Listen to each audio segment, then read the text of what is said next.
Welcome to the podcast Selling Real Estate with Kelly Cook, where we will discuss the latest and most relevant business strategies to help you do one thing extremely well: sell more homes. We'll discuss everything from business planning to lead generation and conversion to past client customer service and everything in between. Join us for authentic conversations and nuts and bolts takeaways you can implement into your business today. And now, Selling Real Estate with Kelly Cook.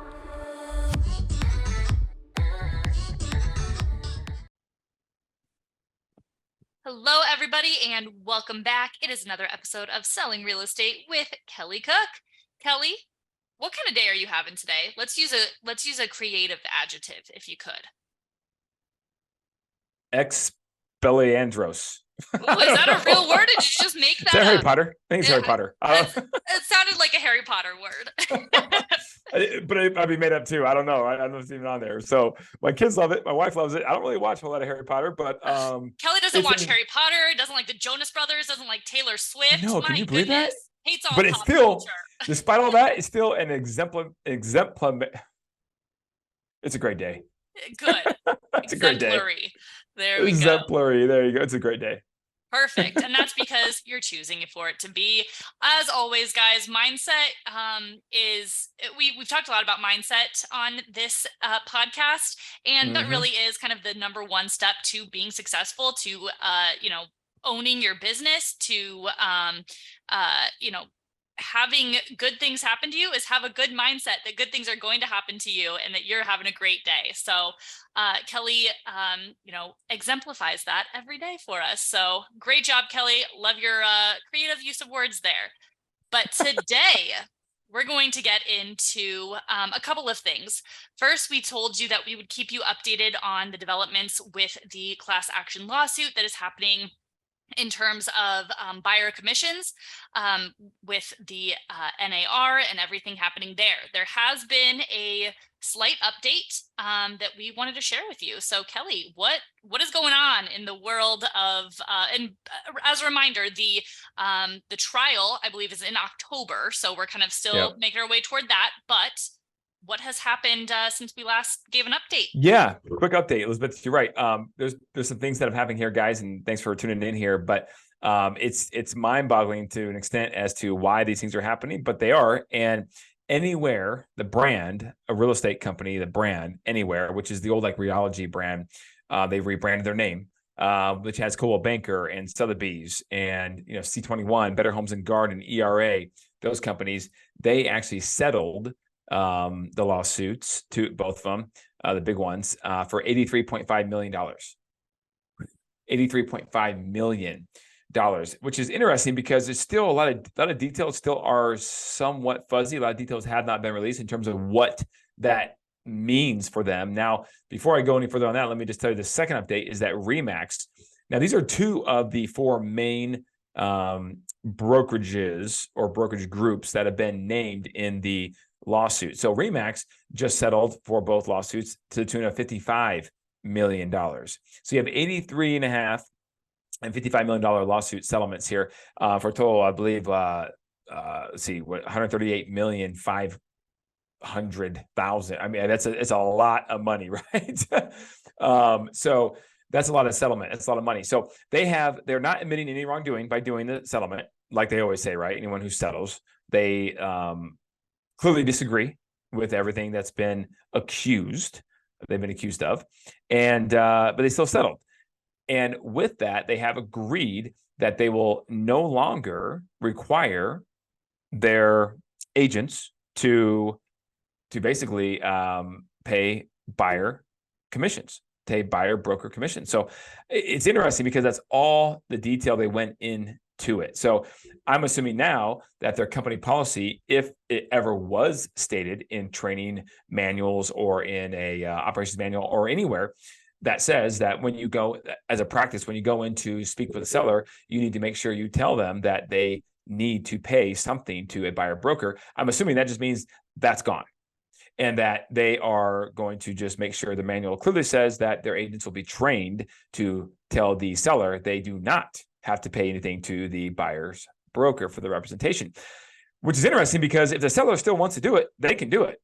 And so if the seller still, offers some sort of compensation, then obviously the agent could simply say whether they have the conversation or not in the living room.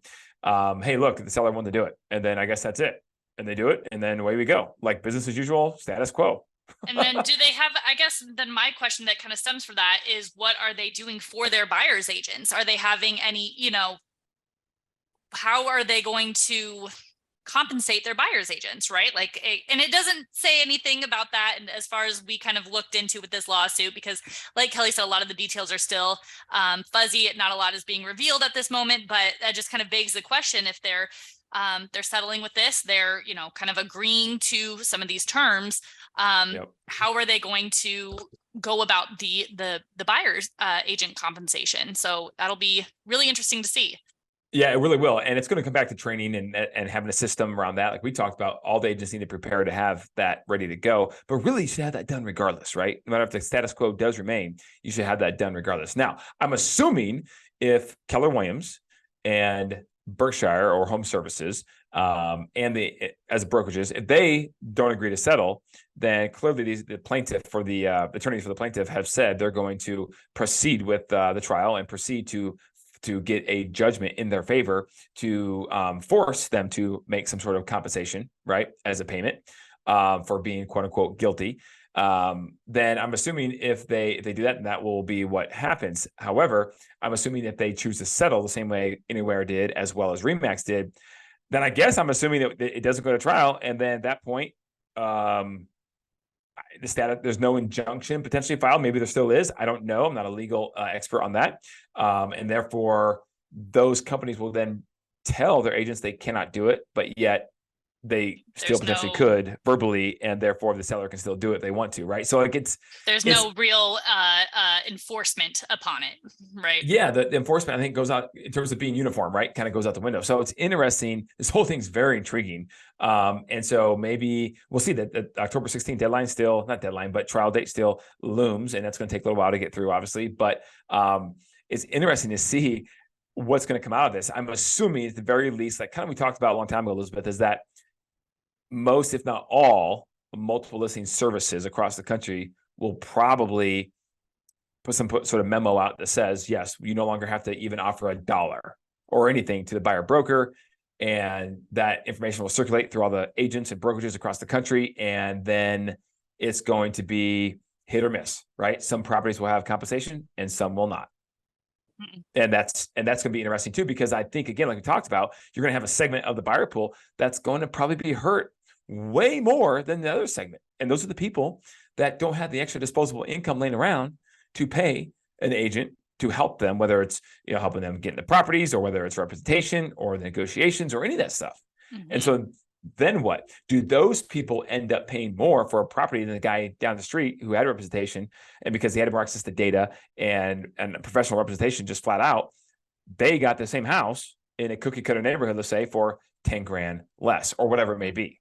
So it'd be interesting to see how this plays out. Definitely interesting. And just one other thing to kind of layer on top of that right now, it's already hard for buyers right now with the interest rates, right? Like we've already, people are more unable to buy a home than they have been, in a lot of recent years, as far as I'm aware, because of those high interest rates, because of the price of homes has gone up. And so this is just kind of another barrier to home ownership for some people. So it not only in the real estate world will that have, its implications, but kind of on the whole scale of the economy, really. And in the next 10, 15 years, what that looks like. So. Well, what's interesting, we have no idea what the settlement offer is, if there even is one, for Keller Williams and for Berkshire. But the reality is like, so far as $138 million on the table, approximately. And, just the homeowners that supposedly have purchased a property in the state of Missouri is about 250,000 people. So if you just do the math on just what's been settled so far in 250,000 people, which is just the state of Missouri, that's $554 that if everyone opted into the class action lawsuit, or I should say they're automatically in, they have to opt out, then they get $554. But they won't even get that much. You know why? Because I can only imagine how much money is going to go of that purse to the law firm that represents these plaintiffs, right? A boatload. I mean, just tens of millions and millions probably, right? So it's just, the whole thing is just really, seems really kind of odd. I'll just Mm-hmm. leave it at that in a nice way. Yes. But that's the update. We'll keep tracking it for you, and let's rock and roll We'll dive here. into something else here. So yes, that is our update. Like we said, we'll continue as things develop, as we hear about things, we will update you and, you know, give our commentary on it. So kind of jumping away from that, today we also wanted to talk about something that I kept thinking we're going to see. Like, I'm like, oh, we're probably going to see a uptick in foreclosures. I think we talked about that maybe a year ago, maybe 2 years ago. We've talked about that kind of on and off after the pandemic. And there was the, the pause on mortgages. Like, there were a lot of things that were happening to keep people in their homes that I thought, kind of, when all of that is lifted, that we might see a spike in foreclosures. We might see, I know that everybody is saying it is not another 2008, but that fear was there. It was really there. So today we're going to kind of talk about, if you are seeing slightly more foreclosures, there's no big, big boom of it by any means, but we kind of wanted to talk about the difference between pre-foreclosure, foreclosure, what all of that means, and what you can do as an agent to work with those people and kind of, get those deals, help those people out. So Kelly, let's get into it. Yeah, let's start off real quick by just defining there's differences on people who are going through an issue right now financially in terms of the mortgage payment, right? So let's define these different segments real quick. Now, it's going to vary state to state, Elizabeth, on this. So it just depends on what state you're in. Are you in an attorney state, an escrow state? Are you in a foreclosure state, or a notice of trustee sale state, or trustee sale state? Like Arizona, for example, is a trustee sale state. So technically, you can't even say that home's going to foreclosure because there's no foreclosure process. Now, there is a process similar to that, but it's called trustee sale. So there's other states that are the same as that. You have other states that have laws with right of redemption periods, right? After it forecloses on, there's actually a time period where they can still get the house back potentially after they went through, quote unquote, foreclosure. Arizona does not have that either, but some states do. Some states don't. It just depends. So it just depends on what state you're listening from now, guys. But overall, generally speaking, we'll keep this kind of surface level so that we just know what we're talking about, because there is an opportunity to serve these people, and then in turn, by servicing these people, you help your own business out, because there are some people that are going through hard times right now. And as long as rates stay where they are and the Fed does what they do, unemployment rate naturally should start to rise, because that's what they want to see, oddly enough. And so there could be more people losing their jobs, and therefore maybe not be able to maintain their mortgage payment, or at least stay current. So naturally speaking, this is how it works, right? The bank, you have a mortgage payment. The bank says, hey, it's due on the 1st of October. If you don't pay by, maybe the 15th, you're late, but there's no late fee. No big deal, right? Or maybe there's a late fee on the 15th and you have the grace period for just 15 days, but they don't report anything until the 31st or after the month is up. And now you're technically 30 days late, let's say.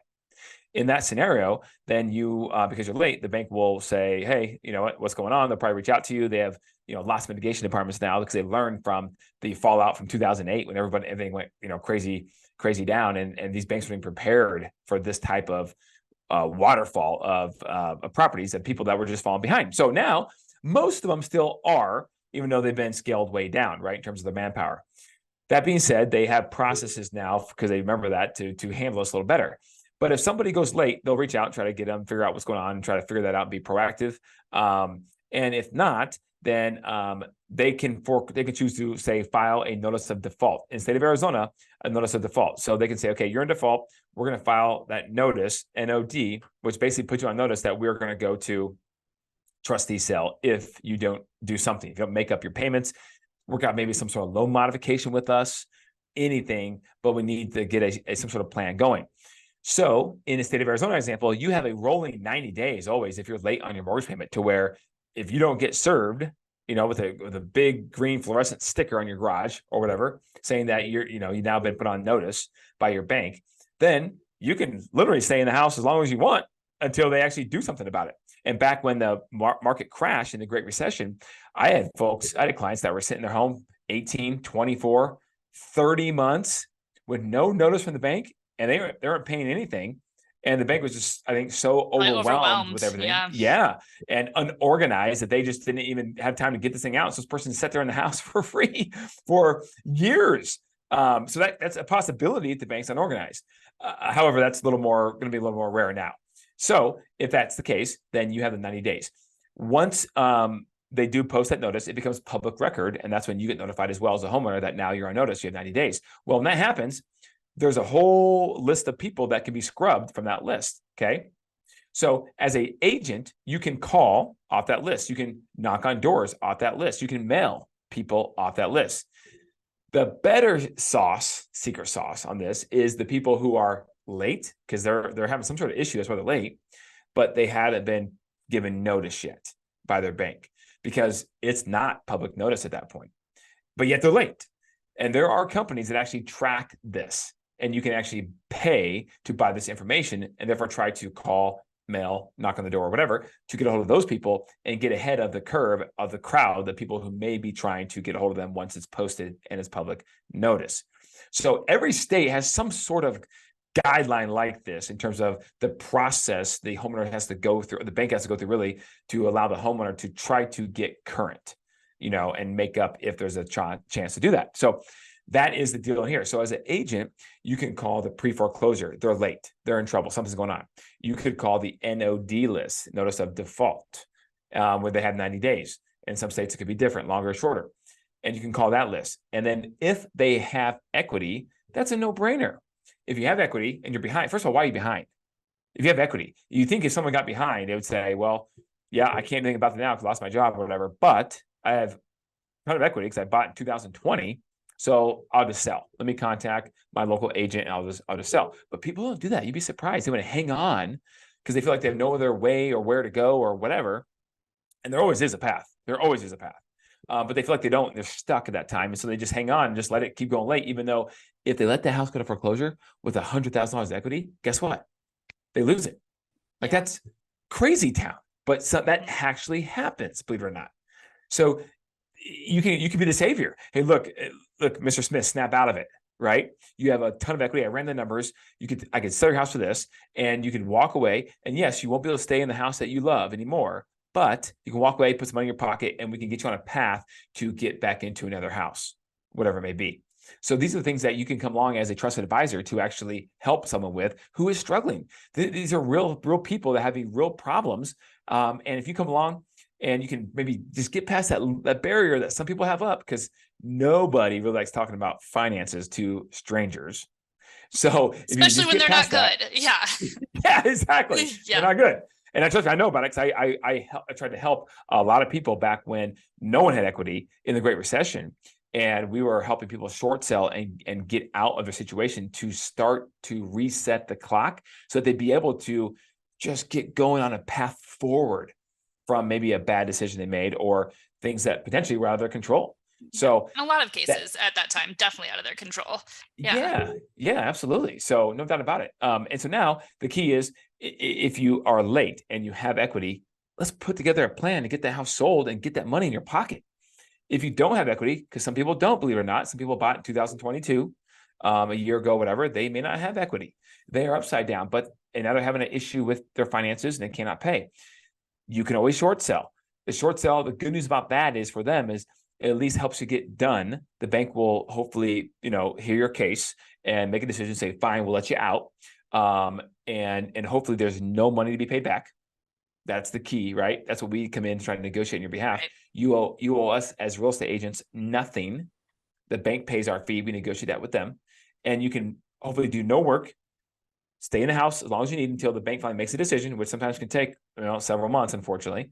And then we'll help you get in a path to the next phase, whatever that looks like. So, and again, there's nothing you have to do. And then in many cases, if you do a short sale, you are eligible to get some certain types of loans, mortgages on your next house you want to buy in as early as 3 years. That's the guidelines for some of the loan programs. Others, it takes 7. But 3 years is an awesome time period. That's not that long.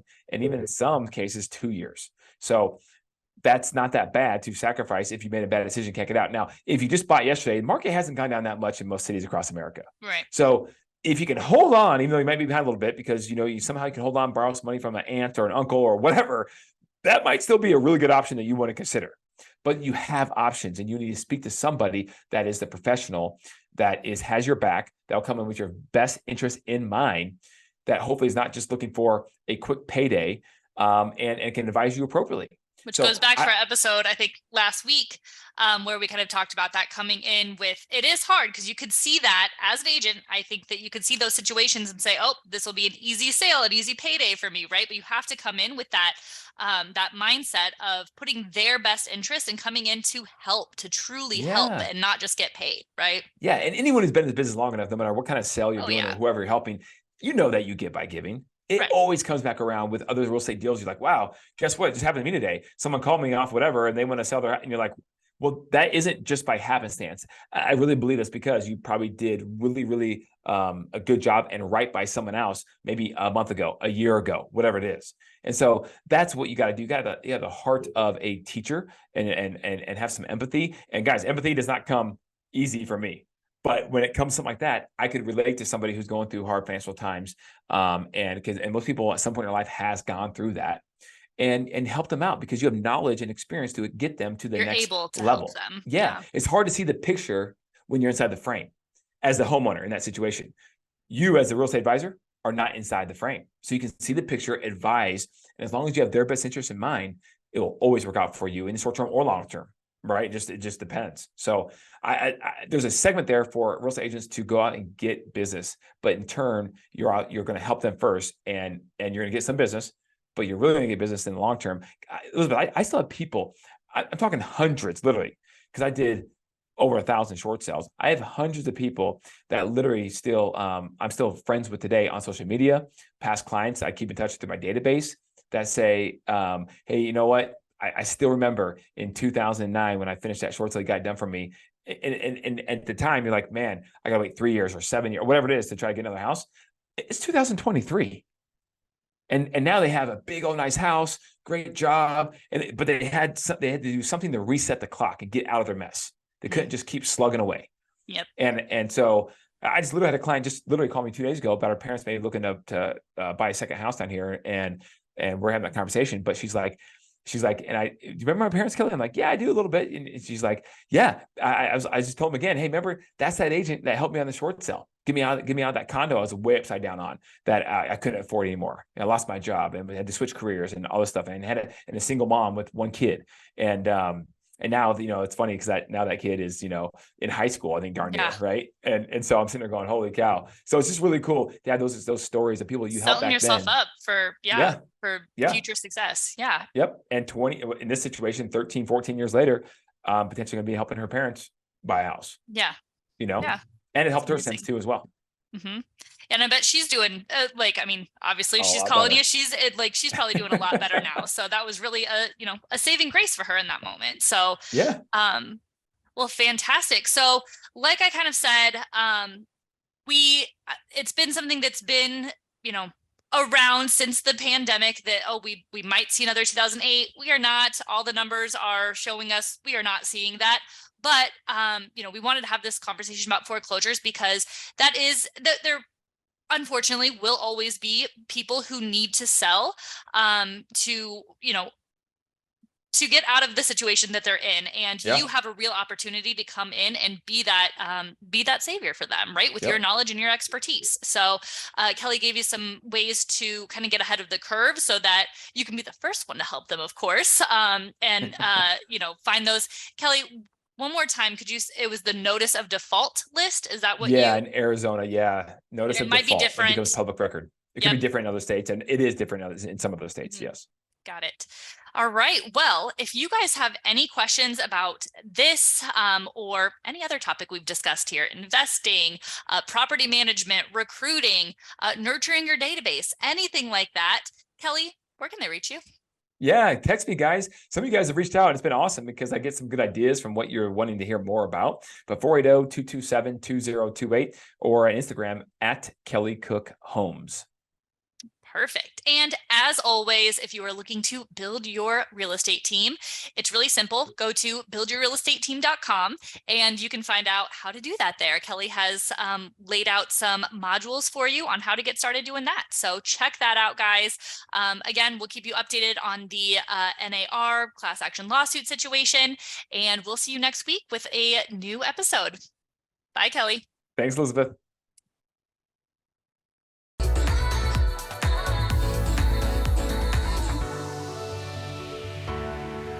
Welcome to the podcast Selling Real Estate with Kelly Cook, where we will discuss the latest and most relevant business strategies to help you do one thing extremely well: sell more homes. We'll discuss everything from business planning to lead generation and conversion to past client customer service and everything in between. Join us for authentic conversations and nuts and bolts takeaways you can implement into your business today. And now, Selling Real Estate with Kelly Cook.